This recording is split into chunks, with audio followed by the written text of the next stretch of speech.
In this problem, we'll solve a quadratic equation. We'll solve the equation x squared equals x plus 3. We'll do this first by getting a 0 on one side of the equation. We subtract x and subtract 3 from both sides of the equation to write x squared minus x minus 3 equals 0. We then could try to factor, but no matter what combinations we try, you can see that we cannot factor this. So we must solve this using the quadratic formula.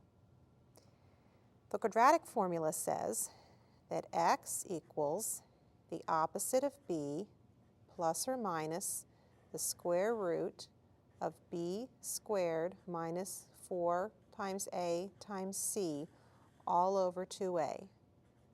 This is a formula that you need to memorize. Looking at this equation, we need to determine what a, b, and c are. A is the coefficient of the x squared term. That would be a 1 since nothing's written there. B is the coefficient of the x term. That would be negative 1. And c is the constant term. That would be negative 3.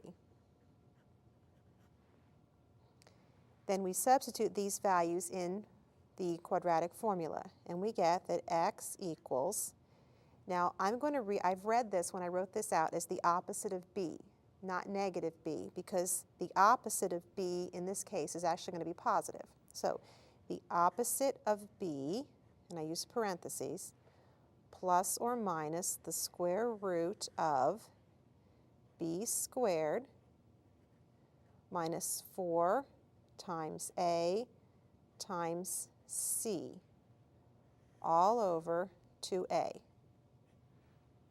Now once that's written in carefully, the next step is simply to simplify. The opposite of negative 1 is 1 plus or minus the square root of negative 1 squared is 1 minus 4 times 1 times negative 3 is negative 12. All that is over 2 times 1, or 2.